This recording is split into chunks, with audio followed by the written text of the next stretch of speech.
it. Here's all you have to do. Learn to work harder on yourself than you do on your job.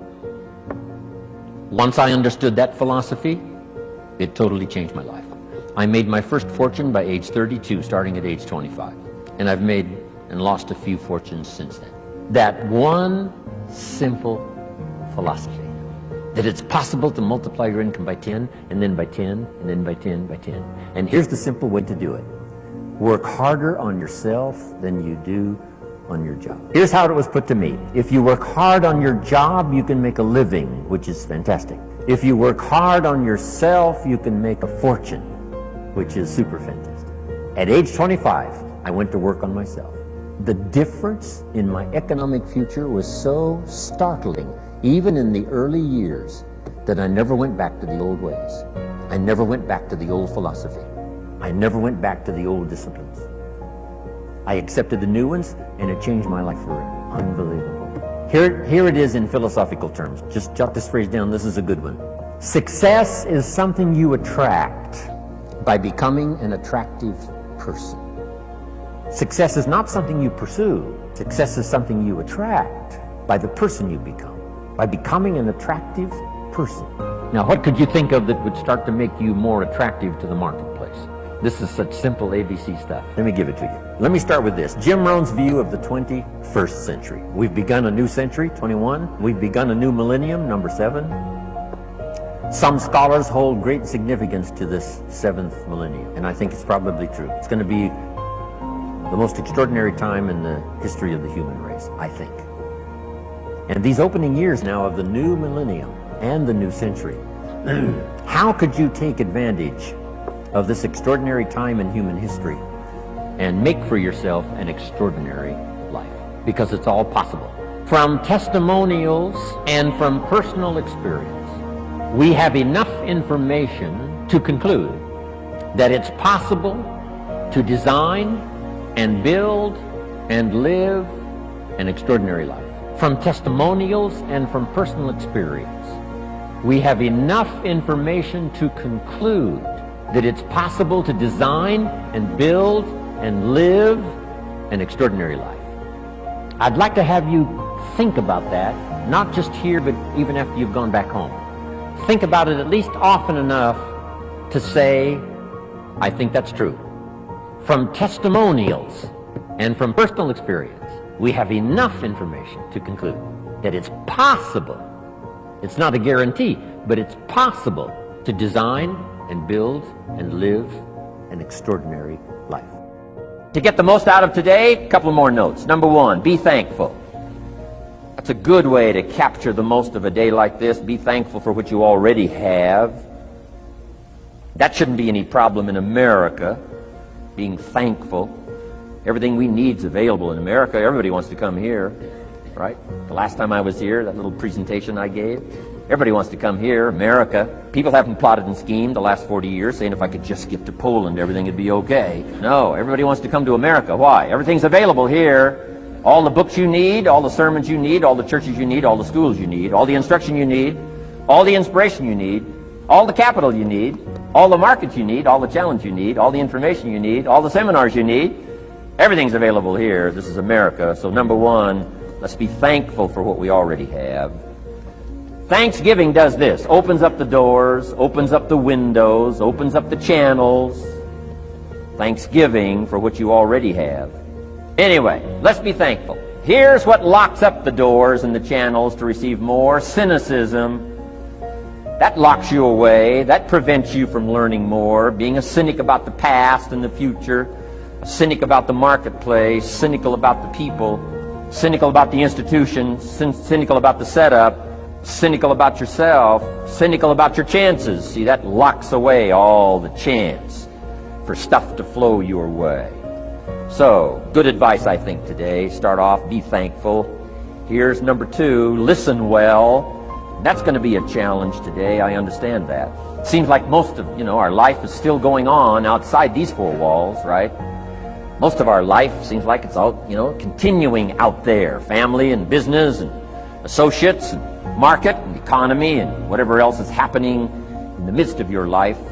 And to sort of, pull your attention from what's going on out there and put it in here for just a few hours, I know is a challenge. But do the best you can, listen well. Here's the last one, take good notes. Be a good student today, take some good notes. I've not come to entertain you. As you can tell by my opening joke, right? I would not make it in Las Vegas. So we don't have a dog and pony show today, no entertainment. But I do have some ideas. Take some good notes. Somebody showed me the other day notes that they took about 21 years ago, attending one of my seminars out in Los Angeles. He said, I still use these notes I took 21 years ago to help me in my business, relationship with my family. So I'd like to have these notes that you take today become that valuable for you. Then it would be worth me making the investment to come and spend a portion of my life, my time, my energy here. And I want this investment I'm making here today to pay off. And one of the ways it can pay off for me is for you to take good notes and then go away and use whatever makes sense.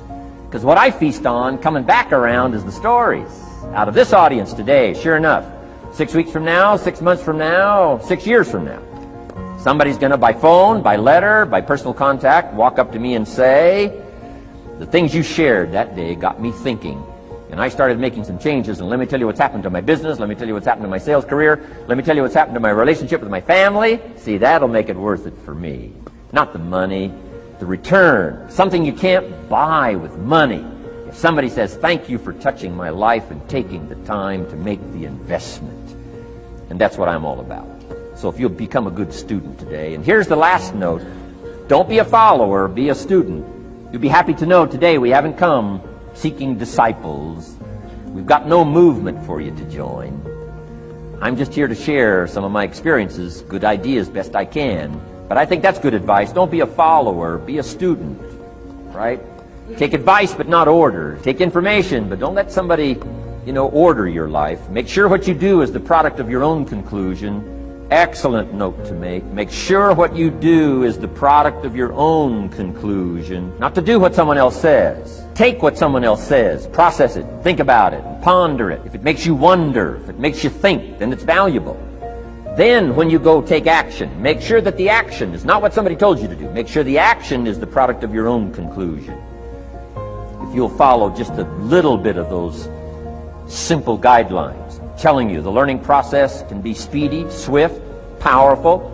Your learning curve can go up, and then applying it to your business, your life, your family, conversations, equities of all kinds. You'll find some progress like I did that first 5 years when I met a teacher willing to share with me, turn my life around. Progress I couldn't believe happened for me.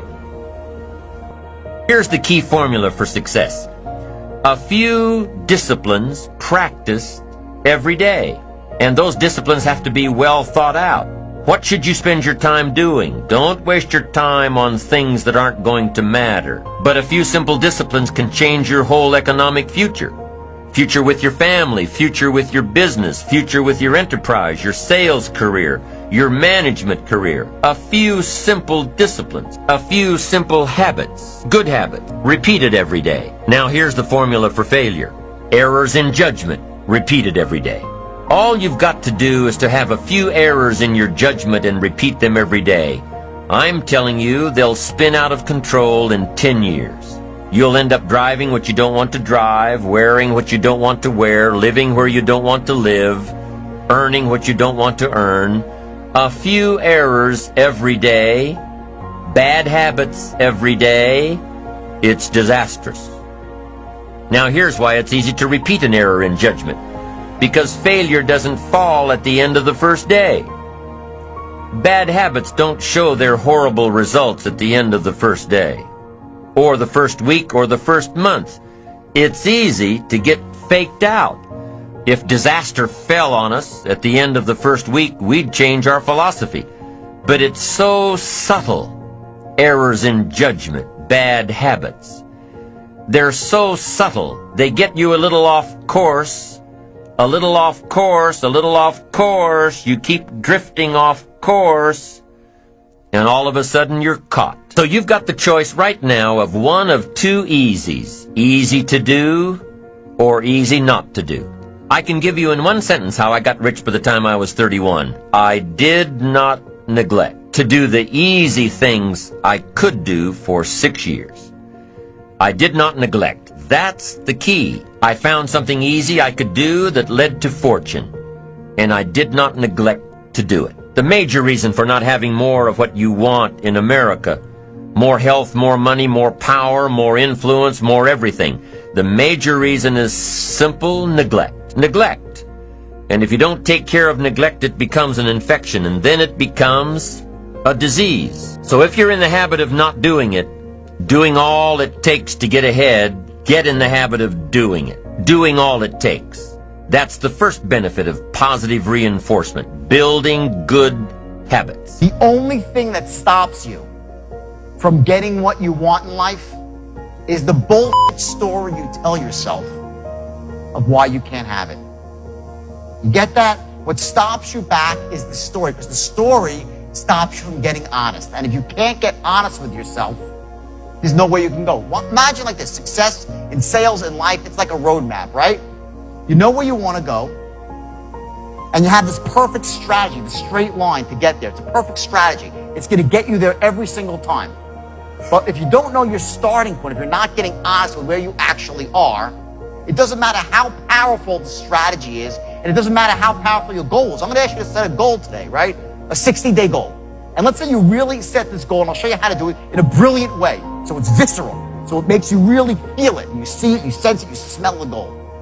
That's step one. I'm going to teach you the straight line, which is your strategy to get to your goal.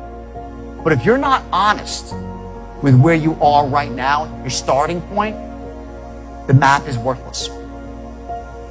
There's 3 things that you need to know: where you are, where you want to go, and how you're going to get there. Those are the 3 things you must have to take advantage of any opportunity. I'm going to give you the strategy. I'm going to ask you to tell me exactly where you want to go for yourself. You got to get honest. Don't blame the boss. Don't blame the leagues. Don't blame your job. Don't blame the industry you're in. Just get honest. If you don't like your industry, find another one. Affection or compassionate attitude, warm-heartedness is very, very important for one's own well-being, one's own happiness. So don't consider practice of compassion is something religious matter, or practice of compassion is something good for other, not necessarily to oneself. That's a totally mistake. So, since from childhood we already equipped this seed of compassion, we learned from mother and ourselves in order to become parent, the seed already there. Now that seed we must keep, nurture whole our life.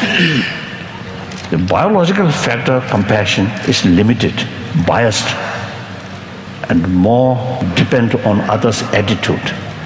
Now that as a seed, then using reasons, awareness, that seed, compassion, can further develop unbiased compassion. Not depend on others' attitude, but rather others' being itself. So that kind of compassion can reach your enemy or entire sentient being. So that compassion is infinite compassion, unbiased compassion, real compassion. So if we become compassionate person, then your life becomes meaningful, because you yourself happy, calm, peaceful, your friend, or including animals, also you get peace. So at the last day of our life, you feel happy. Now whole my life now spent peaceful, friendly, you really feel happy. Otherwise, at that moment, even you are a billionaire, those money, nothing can be used.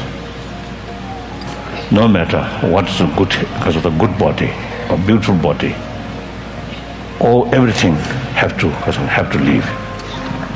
So at that time, I think genuine satisfaction can bring, if your whole life spent more compassionate life, then you feel, no regret.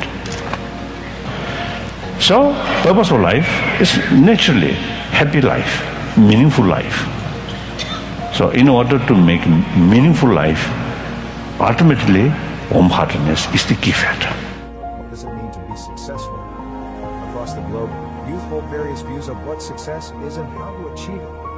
For Anne, a Class 8 student, success means academic achievement and finishing at the top of her class. For Yusuf, success means graduating from high school and getting a college education. Amandi believes success is a steady job and stable income so that he can provide for his family.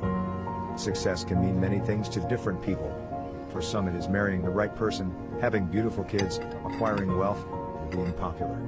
For others it means being recognized and appreciated for one's talents, whether they be in music, arts, sports, or another field. Young women often pursue success in relationships and the search for security, while young men often look for success through significance and recognition or approval from others. If we're honest with ourselves, we may hold one of these common views about success. Regardless of how we define it, youth spend much of their time, attention, energy, and effort pursuing success. And we can become very discouraged along the way or even lose hope if we think we failed. As students prepare for national exams, it is not uncommon to give success cards or to offer advice or prayers for success. But do the marks we receive on our national exams really define our value or the measure of our success? If so, the statistics show that most of us will be disappointed. In 2017, over 350,000 Kenyans scored a D or below. After 12 years of faithfully attending classes and completing assignments, does that mean they failed?